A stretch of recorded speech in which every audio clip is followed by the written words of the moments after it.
Nous sommes venus constater que le portail principal de l'accès au bureau de nos pères a été défoncé. Et par la suite, on va un peu plus loin.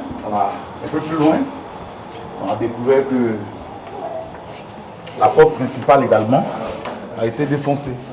Alexandre Adou, vice-président de la paroisse Notre-Dame de l'Assomption de Koumassi-Prodomo, nous fait visiter les bureaux cambriolés de l'église dans la nuit du dimanche à lundi 26 octobre.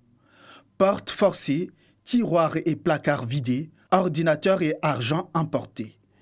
Les traces du cambriolage sont encore visibles dans les bureaux des prêtres et du bureau pour la construction de la cathédrale. Ici, c'est le bureau du père curé, le père Olivier Kessé. Alors, comme vous pouvez le voir, alors, tout a été cafouillé. Tout a été renversé, tout a été fouillé. Mais quand vous faites l'état des lieux, qu'est-ce qui a été emporté? Pour l'instant, on peut dire que ce que nous avons vu de façon physique, ce sont les ordinateurs. Mais évidemment, il y a 5 ordinateurs portables qui ont été emportés. Mais nous avons également perdu de l'argent. Combien? On ne peut pas estimer. Il faut d'abord faire une évaluation. On a déjà eu une telle expérience malheureuse.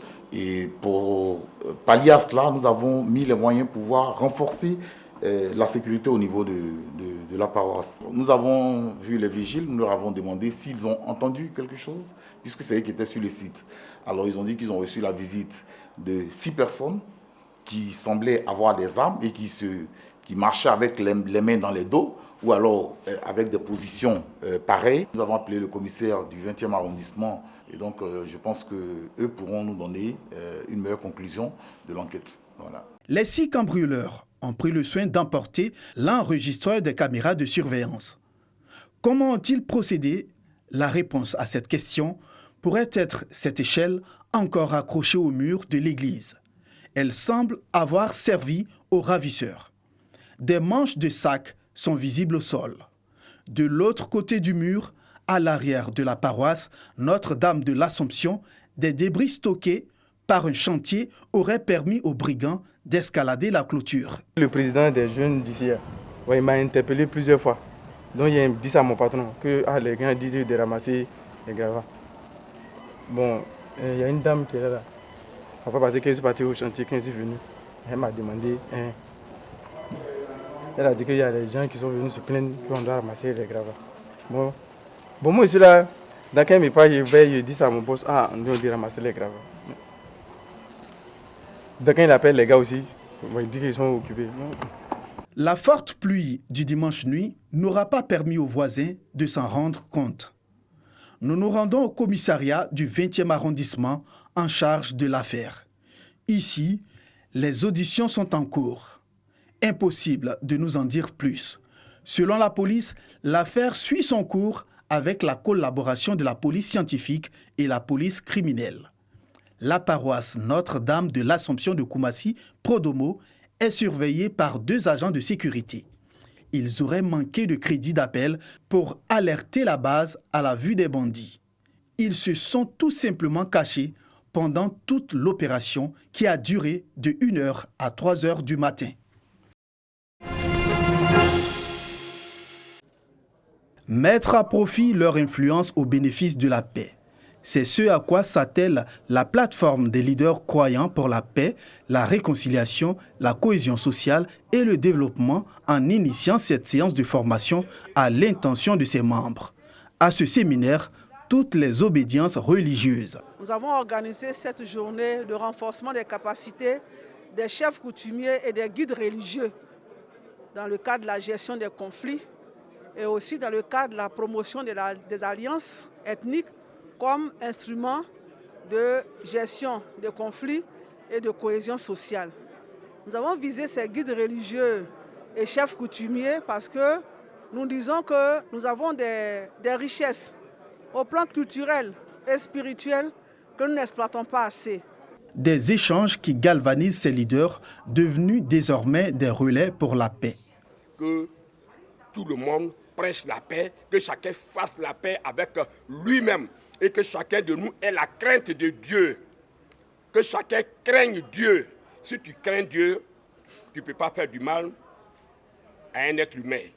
La plateforme des leaders croyant pour la paix, la réconciliation, la cohésion sociale et le développement revendique 120 membres et organise régulièrement des séances de prière pour la paix en Côte d'Ivoire.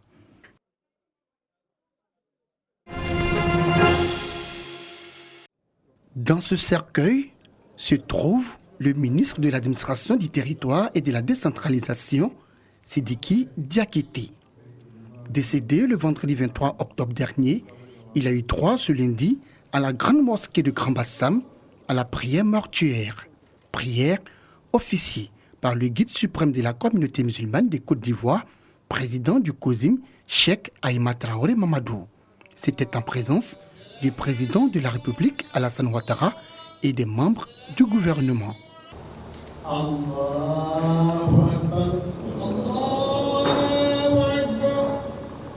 Après la prière mortuaire, Sidiki Diakité est accompagné au cimetière de Grand Bassam où il a été inhumé en présence de sa famille, de ses amis, de ses plus proches collaborateurs et de ses collègues, tous consternés par ce départ brusque et inattendu. Jusqu'à sa mort, il s'est battu. Il a voulu que la paix soit retrouvée entre les fils et les filles de ce pays.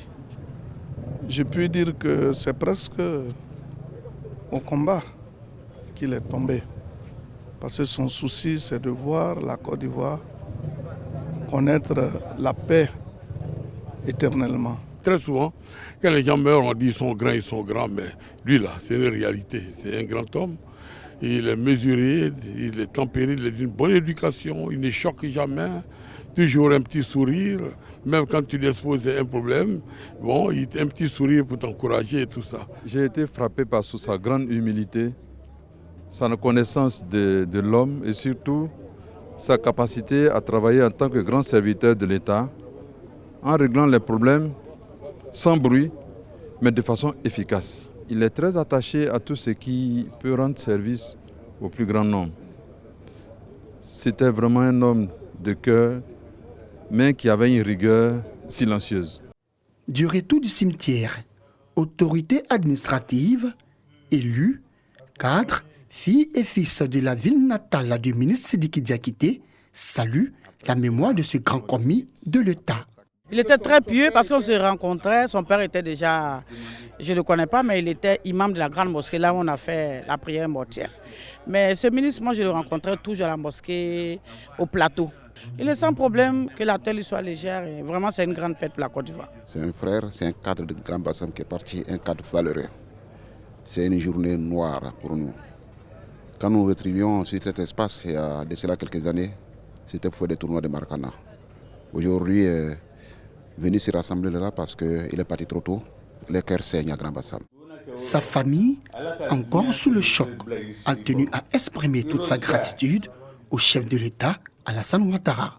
Nous sommes infiniment reconnaissants au président de la République par rapport à tout ce qu'il a fait pour notre fils, notamment l'hommage de la nation à notre défunt fils. Et nous avons compris aujourd'hui que malgré son jeune âge, il a servi la nation ivoirienne. Ancien préfet d'Abidjan, le ministre de l'Administration du Territoire et de la Décentralisation, Sidiki Diakité, part, laissant derrière lui une veuve et 5 enfants, dont un garçon et 4 filles.